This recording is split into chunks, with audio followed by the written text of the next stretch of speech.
I walked away when my wife let her friends humiliate me, called me below her league, and months later my quiet revenge, self-respect, and success left her speechless. I, a 37-year-old male, fought for my self-respect and divorced my wife of 6 years. Emma, a 34-year-old female, because she let her friends disrespect me.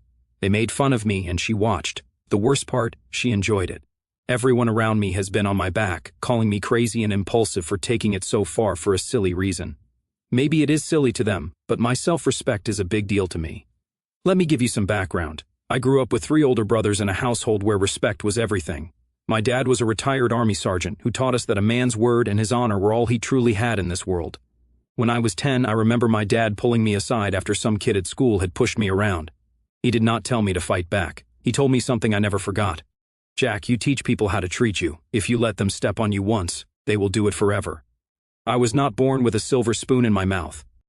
I worked my ass off to get where I am, putting myself through college while working nights as a bouncer at a sketchy bar downtown. Standing at 6 feet 2 inches with a naturally broad build, thanks to my old man's genes, I was perfect for the job. Dealing with drunks trying to start fights every weekend taught me a lot about setting boundaries with people. After graduating, I landed an entry-level position at a financial advising firm, then grinded for 12 years to make senior advisor. I built my client portfolio through pure hustle, cold calls, networking events, staying late when everyone else went home. Nothing was handed to me. I built everything I have through sweat and determination.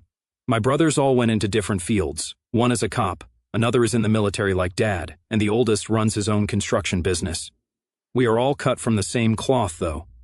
Straightforward guys who do not take crap from anyone. That is why what happened with Emma hit me so hard.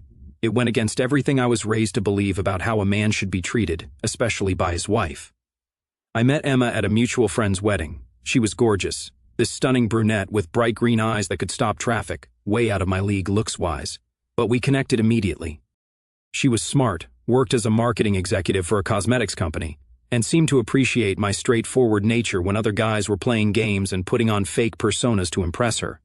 I just told her exactly who I was. 6 months later, I proposed. The first year of marriage was perfect. We bought a modest but nice house in a good neighborhood, traveled to Mexico and the Bahamas, and talked about starting a family in the near future. Then I met her college friends. She had this very close group of girlfriends from college. From the start, I had a feeling they did not like me, but I shrugged it off. Who cares what my wife's friends think? They were not important to me. But right from the first time she introduced me to them at this fancy brunch spot downtown, I felt this cold vibe. They tried to be sweet, but one could easily see through their act. The awkward silence and side glances said a lot. "So, Jack, what is it that you do again?" one of them asked with his fake smile. "I'm a financial advisor," I replied. "Oh, interesting," she said in a tone that clearly meant the opposite. "Like you help people with their 401ks and stuff." She giggled like it was the most boring job in the world. "Among other things," I said, trying to keep it civil. "I help high-net-worth individuals manage their investment portfolios and develop long-term wealth strategies." Sounds technical. Another one chimed in before immediately turning to Emma. "Remember that guy Alicia dated last year? The one who managed that hedge fund? What was his name again?" And just like that, I was excluded from the conversation. Emma did not even notice, or if she did not care. Initially, I brushed it off, thinking I was overthinking or maybe they needed time to get along, but it was those subtle hints that said out loud that I was unwanted. They would cut me off in conversations and move the talks in the other direction of what I said. If I cracked a joke, they exchanged glances and smirked. They would make inside jokes at my expense, jokes Emma never bothered to explain. Once one of them outright asked Emma right in front of me, "How did you end up with him?" Emma just laughed and said, "Oh, he grows on you," like I was some kind of fungus. I asked what that was supposed to mean, and they changed the topic. I felt like an outsider in my own relationship. The worst part, she never stood up for me, not once. Later, when I confronted Emma in the car ride home, she brushed it off as a joke. "Babe, you are being way too sensitive," she said, rolling her eyes. "That is just how they are. They tease everyone. Did you see how they treated me?" I asked. "They acted like I was not even there." "You are exaggerating. They were just being silly. Do not take it so personally." But I could not shake the feeling that there was something more going on. Eventually, I stopped tagging along when she went out with them. I would make up excuses about work or needing to hit the gym, but sometimes they would show up at our place for wine nights or before they all went out clubbing, and I could not avoid them. Though I did not talk to them except for pleasantries, their presence messed with my mind. There were so many times when I asked Emma why her friends were so cold toward me. Usually she would brush it off, but once after a few too many glasses of wine, she confessed that her friends thought she deserved better, that I was not successful enough, and maybe she was settling with me. Also, I did not have the right connections.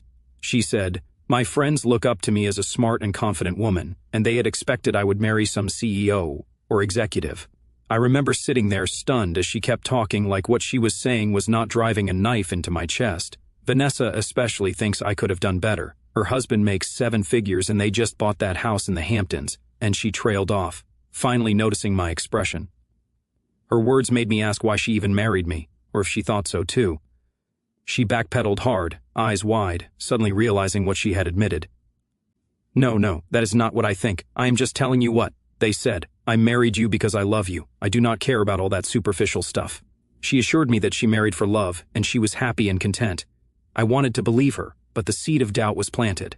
Still, that was the only worrisome part of our marriage. If you remove her friends from the equation, we had an amazing life.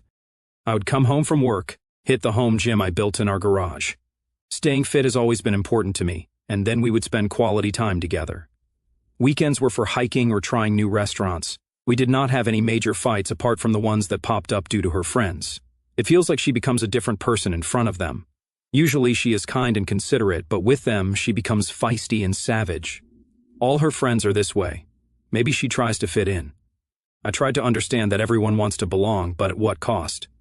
Anyway, the breaking point was their group chat around 5 months back. Her laptop crashed and she used mine for a while. She logged into WhatsApp on my computer, but forgot to log out. A few days later, I opened the app and realized it was her account. I was about to close it when messages started syncing, hundreds of them. And you know, there is no way you could stop the sync. I intended to log out, but my name popped up multiple times in a group chat, and I could see through the preview. Curiosity got the best of me, and I opened the chat. What I saw, man. I can still feel that pit in my stomach thinking about it. It was worse than I ever imagined. She was not just tolerating their trash talk. She was enjoying it. The group was called Boss Babes. There were 5 of them, including Emma. They talked daily, sharing everything from work gossip to relationship details. I scrolled back a bit to get context, and what I found made me sick. There is one friend named Vanessa. She is the meanest of all. She married a hedge fund manager a year back and brags nonstop about the money, the holidays, and gifts. The guy is handsome too, a former college athlete type who still has time to hit the gym despite his supposedly demanding job. She often sent their pictures in the group and then tagged Emma and asked, "What did Jack do for your birthday?"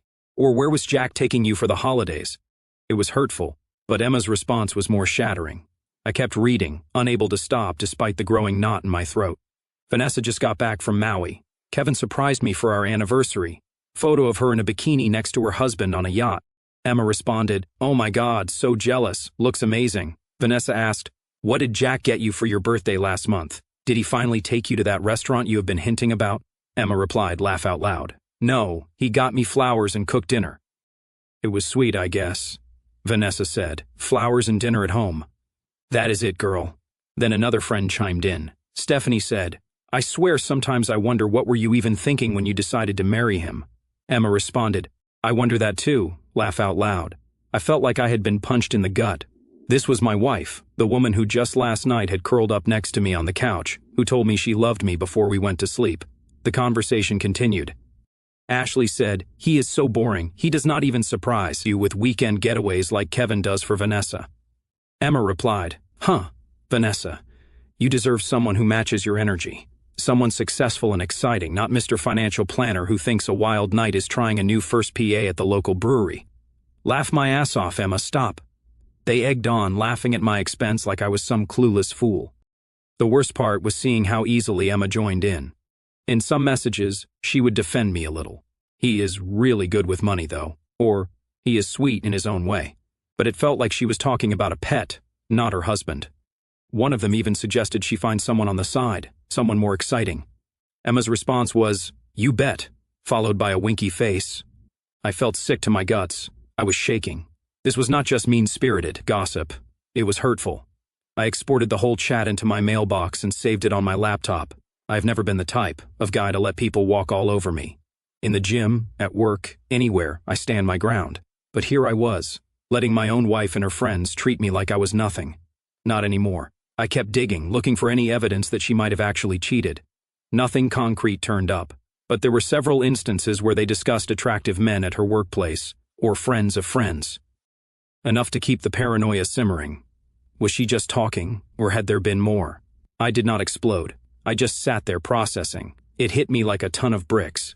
The woman I loved, the woman I built a life with, had been making a joke out of me for years, and I was a fool to think we had a great marriage.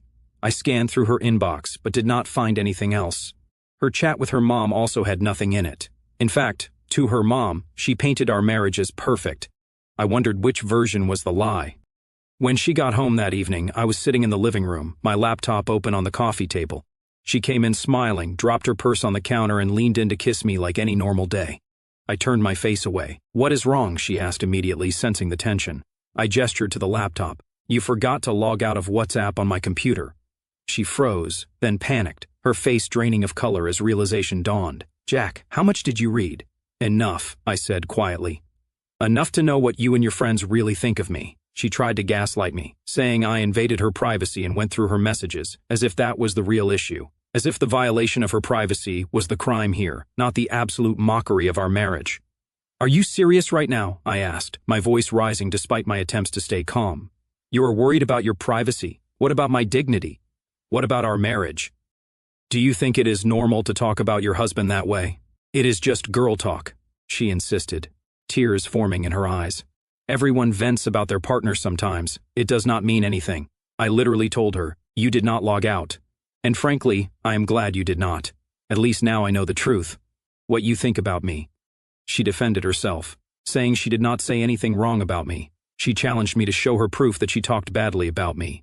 "Yes, you did not say outright, but you did not stop them either. You laughed along, you agreed with them. Tell me, Emma, if someone was talking about your husband, should not your first reaction be to defend him, not join in this situation?" The situation blew up. I was really mad at her. She too was defending herself, saying her friends were just funny and messing around with her and they say mean things about everyone, and I was no exception. "So that makes it okay?" I asked incredulously. "Everyone gets it, so I should just accept it?" "Is that really your defense here?" I said, "I do not care what they say or do. You being my wife should have defended me, but you enjoyed their insults about me. You participated." She tried to defend herself and her friends, but I laid it out plain and simple. It is them or me. Either you cut them off right now over the phone in front of me or we are done. "You cannot be serious," she said, eyes wide. "They are my best friends. I have known them for over a decade. And I am your husband, the man you promised to love and respect. Choose." She hesitated. She actually hesitated. She pushed back. "Come on. You know they are just joking and you are taking this too seriously. We can work this out. I will talk to them. Tell them to tone it down." I said, "That is not good enough. I want them out of our lives. They are toxic, and they are poisoning our marriage. That is not fair. You cannot just demand I cut off my friends. What kind of controlling is that? It is not controlling to expect my wife not to participate in humiliating me behind my back. I am not telling you what to do. I am telling you what I will and will not tolerate in my marriage. The choice is yours." She stared at me for a long moment, then said, "I cannot cut them off. That is not reasonable." I said, "Cool. You made your choice, and now I will make mine. I am ending it." She freaked out. "You are really going to break up over some texts, over these stupid reasons? You are throwing away 6 years of marriage over this? It is not about texts or petty reasons. It is about self-respect. As my wife, it is your duty to protect my honor, and you have failed to do so." I was still being considerate and giving her a chance to make things right. All she had to do was cut off her friends. What is the use of such cruel people in life who only put you down and make you feel small? She did not understand it. Over the next few days, the arguments continued. She oscillated between defensive anger and tearful apologies. She promised to be better, to stand up for me more, to limit her time with them, but she would not take the step I needed, cutting them out completely. She apologized on their behalf and promised to keep them in check next time. I said, "It is not helping. I do not need a sorry. I want you to cut them off right now. If you cannot, then I am out." "They are not that bad," she insisted. "You are only seeing the worst moments. They can be really supportive too." "Supportive of what? Undermining your marriage?" Making you feel like you settled, encouraging you to cheat? That was just a joke. I would never cheat on you, but you joke about it with them. You entertain the idea. Where's the respect in that? After a lot of back and forth and multiple rounds of fighting and yelling, she finally said firmly that she cannot cut off her friends. They came into my life before you, and I cannot lose them over you. Those words told me everything I needed to know about where I ranked in her priorities. I grabbed my jacket and said, "Cool, then I cannot live with you. End of discussion." She tried to stop me, but I stormed out. I spent the night at a hotel just needing space to think. Over the next few days, I told her we needed to start living separately. Either she moved out or I would. She resisted for a while, but when I did not soften, she flipped and said, "Think again. I am way out of your league. You may not be lucky twice." I laughed at her words. She is so smug. Once I say yes to the divorce, I will not change my mind, even if you are begging, coming crawling on your hands. I let out a bitter laugh and said, "Fine by me." Her true colors really came out. Then the mask slipped completely. This was not the woman I married, or maybe it was, and I just had not seen it clearly before. She packed her stuff and left. We are going through the separation period before we can proceed with the divorce. We have a 6-month waiting period, and it is killing me. I am counting the days until it gets over. We have split the assets 50-50 and put the house up for sale. Luckily, we do not have kids, so there is no custody battle. Even without that, things are messy. And on top of that, everyone around is calling me impulsive and too sensitive. They are belittling my feelings, saying that I have blown this out of proportion and it could be solved just via couples therapy. Therapy my ass. My mom called me worried. "Jack, honey, marriage takes work. Everyone has rough patches. Mom, this is not a rough patch. She fundamentally does not respect me. Would you stay with Dad if he laughed along while his friends made fun of you?" The divorce is almost finalized. The waiting period was dramatic, though. She put up a face that it was my loss and she was leading her best life. She subtly tried to manipulate me using my parents and friends. You see, I am a low-key guy. I do not make my life public. I did not go about telling everyone I was divorcing. She did. She deliberately slipped out this information to my parents and my friends and fed them a twisted version of the truth. She painted me as a paranoid husband who had spied on her and found some harmless jokes between her friends and blown it out of proportion. My dad even came down to meet me and knocked some sense into me. He sat me down and explained that women often rely on their close-knit group of friends as a safety net, a place to vent, and that I should not be insecure about it. "Jack, I have been married to your mother for 40 years. You think she does not complain about me to her friends? That is just what women do. Dad, this is not normal venting. Let me show you." He said I was acting impulsively and throwing away a marriage over what he assumed was just meaningless gossip. I let him speak his piece, and then, without a word, I pulled out my laptop and showed him the messages. The moment he started reading, his expression changed. I watched as his face went from skepticism to shock to anger. He was utterly speechless. He saw firsthand that it was not just light-hearted teasing but outright mockery, pure, unfiltered insults. Emma was not just allowing it but actively encouraging it. After a long pause, he just got it. He did not apologize outright, but the way he patted my shoulder and simply said, "Do what you have to do, son," made me realize that my silence on the topic was making me the bad guy. "I raised you boys to stand up for yourselves," he added. "I would be disappointed if you stayed in a situation like this. That meant everything to me. My dad had always been my role model for what a man should be, strong, fair, and unwavering in his principles." When she told everyone about our divorce, my parents and some close friends tried to talk to me, but I did not indulge, hence most of them believed her version of the story. Naturally anyway, I managed to sell the house at a great price. The market was hot, and we made a decent profit. We divided the assets evenly. To my surprise, she did not fight me on this. Her pride would not allow it. I was more than happy with her approach, because I just wanted everything over with as soon as possible. She had moved in with one of her friends and wasted no time putting up an act of a carefree, exciting life on social media. Her posts were flooded with pictures and videos of her partying, traveling, and living her best life. I knew exactly what she was doing. She wanted me to see it, to feel like I had lost something irreplaceable. She wanted to make me feel jealous. One night, after a few drinks, my buddy Mark showed me her Instagram. She was at some rooftop bar in Manhattan, cocktail in hand, surrounded by a group of guys in expensive suits. "She is really trying to show you what you are missing, huh?" Mark said. I studied the photo for a minute. In the past, it might have hurt, but now I just felt sorry for her. The forced smile, the carefully posed shot, the desperate need for validation. It all seemed so transparent. You know what is funny? I told Mark. She looks miserable. Instead of wallowing, I moved on. I redirected my energy into rebuilding myself.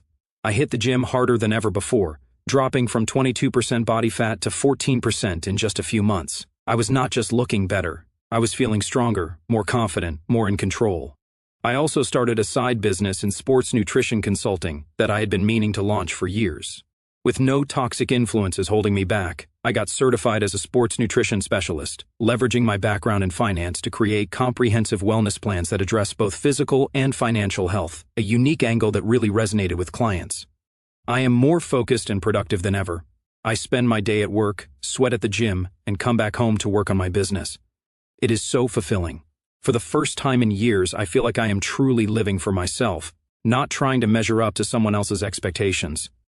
She could not bear to see I was doing so well without her. She started poking her nose back into my life. Actually, Emma and I had been in the middle of an IVF process before everything fell apart. We had been trying naturally for a couple of years with no success and had just started the medical route. Given the circumstances, I withdrew from the process, making it clear that I no longer consented to having a child with her.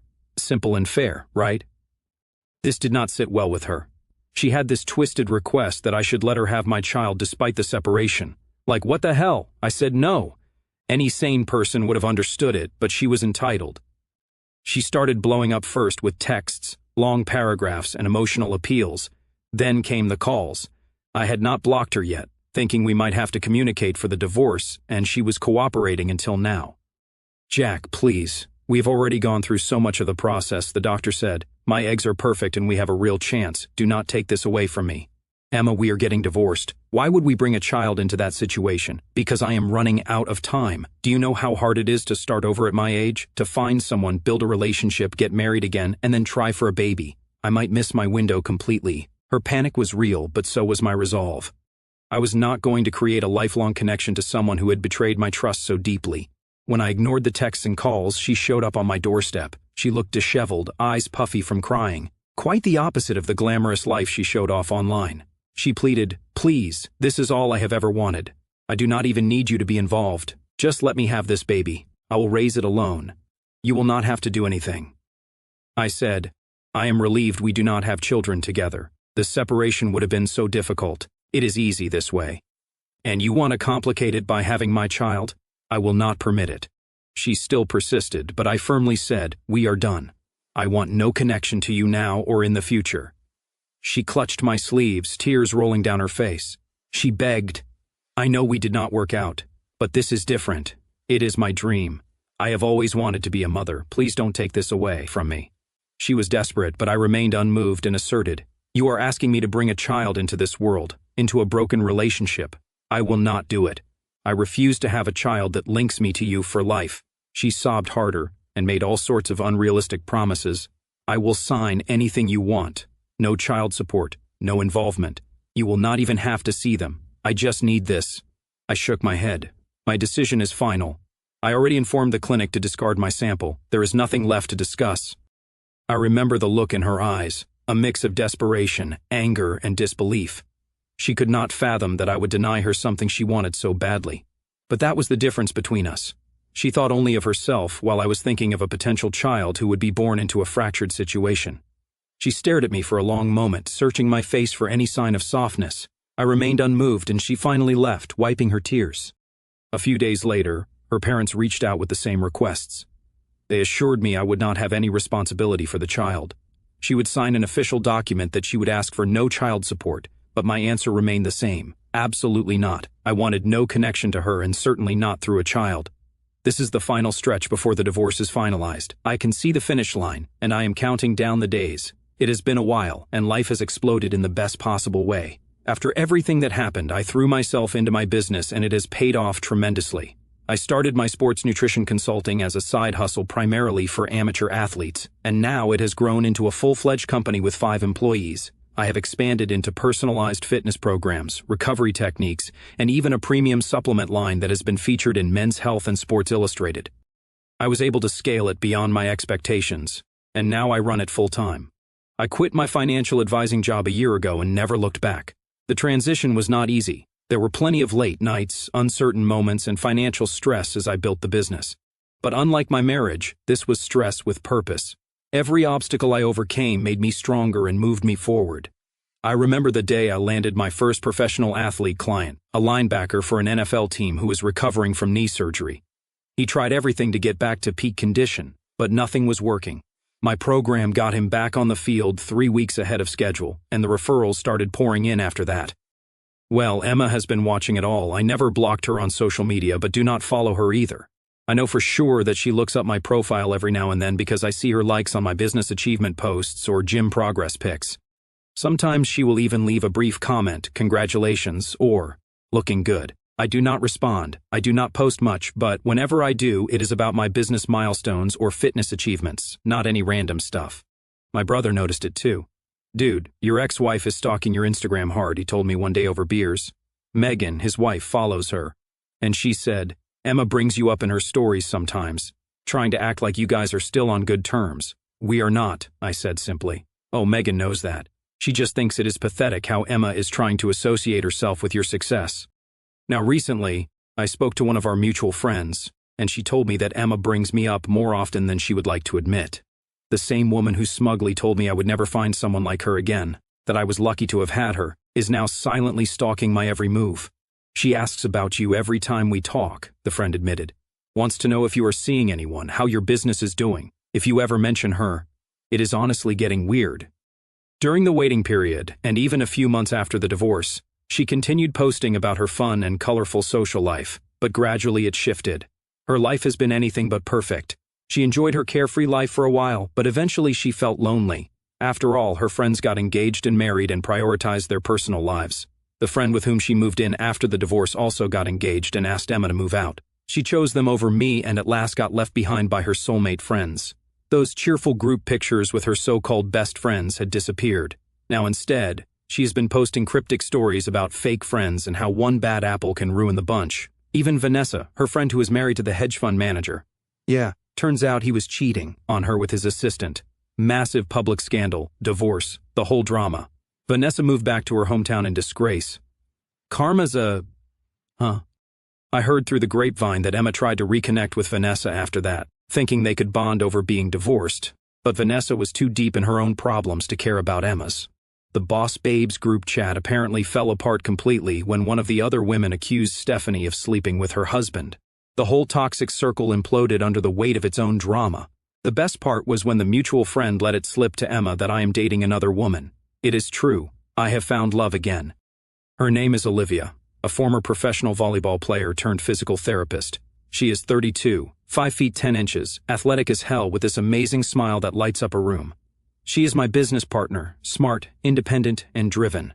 We met through work when she approached me about collaborating on recovery protocols for athletes. It started as a professional relationship and naturally grew into something so deep and meaningful. She is nothing like Emma, and that is the best part. There are no mind games, no belittling, no cruel laughter at my expense. She respects me, supports me, and most importantly, she values me for who I am, not for what I can provide or how I compare to someone else's rich husband.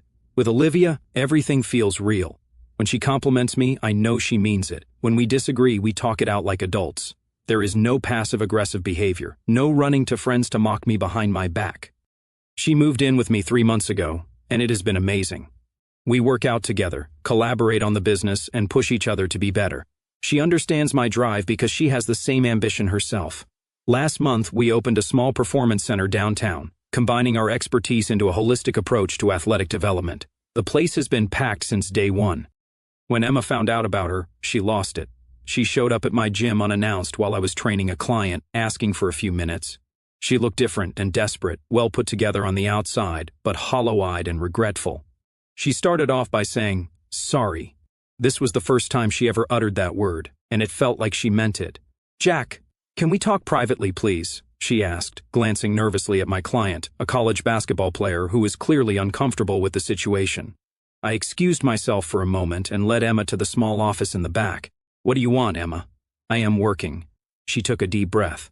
"I have been doing a lot of thinking and I need to apologize to you. I was wrong. So wrong about everything." She admitted that it was her mistake to prioritize her friends over me. She was guilty and remorseful.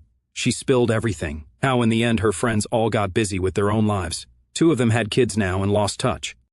Another had moved away for her husband's job. Their group got scattered. We used to talk every day. Now I am lucky if I get a text back once a week, she said, eyes downcast. I sacrificed my marriage for people who dropped me the minute their lives changed. This was the primary reason she wanted to have kids with me, because her friends were having them, and she did not want to feel left out. She confessed that she wanted to fit into the girls' gang. These girls were the coolest ones in her college. Emma wanted to be a part of this group, hence did everything to fit in and never stood up against them. I was insecure, she admitted.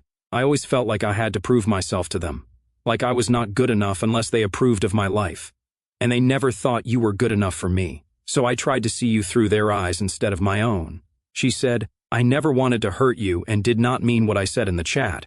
I just played along to be in their good books. I was like, exactly. You cared about them, their opinion, and not about my feelings. You made your choice and I made mine, and we both are living by it. She wiped her tears and tried to fake excitement. I am so happy for your success. You are doing so well. I follow your business updates. Your body looks amazing too. You are absolutely ripped now. You are thriving. You look younger and more confident. I did not melt, just nodded with a half smile. Then came the real reason for her visit. Emma had lost her marketing job 6 months ago during company downsizing. She had been struggling to find something comparable, burning through her savings. Her new apartment had serious water damage from a burst pipe, and her insurance was giving her the runaround. I have been staying at an Airbnb, but it is eating through what little money I have left, she explained, voice cracking. My parents offered to let me move back home, but they are in Florida now, and there is no job market for me there. She meekly said, now that I have realized my mistakes and lost all my toxic friends, do we have a chance to try again? I laughed at her question. She did not call off her friends. They sidelined her, and when she had no one, she came to me as if I was the last choice. I smirked. What about Olivia? You know about her, do not you? She pretended to be surprised and then whispered, you have only known her for a few months. Should not be difficult to get her out of the picture. We had 6 years together, Jack. The audacity of this woman was unbelievable. After everything she had done, she thought she could just waltz back into my life because it was convenient for her now. I said it actually would be difficult because, you know what? I love her. She is an amazing woman.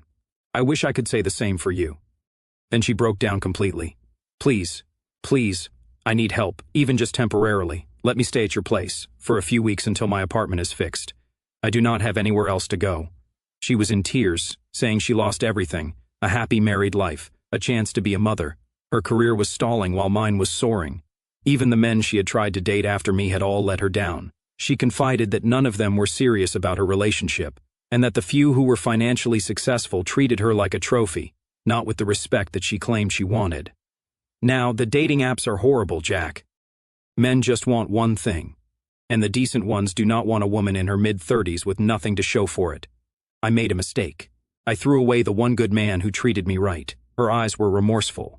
She had finally realized what she had lost, that she had let go of the one person who genuinely loved her for people who did not care. The pain of realizing that she had thrown away something real for short-term validation from fake friends who abandoned her when she needed them. She grabbed my arm. Please, I will do anything. I can help with your business. I am good at marketing. You know that. I can help you take it to the next level. Just then there was a knock at the door. Olivia poked her head in, immediately assessing the situation. Everything okay in here? She asked, her eyes flicking between me and Emma. Everything is fine, I assured her. Emma was just leaving. Emma stared at Olivia, taking in her athletic build, natural beauty, and confident posture. The comparison was inevitable, and Emma knew she was looking at a woman who was everything she was not. Genuine, self-assured, and truly supportive. But I felt nothing. No bitterness, no anger, just peace. I told her goodbye, and I meant it. I closed the door on her for the final time. Last I heard, she is living with her parents again at 36, working an entry-level job at half her former salary.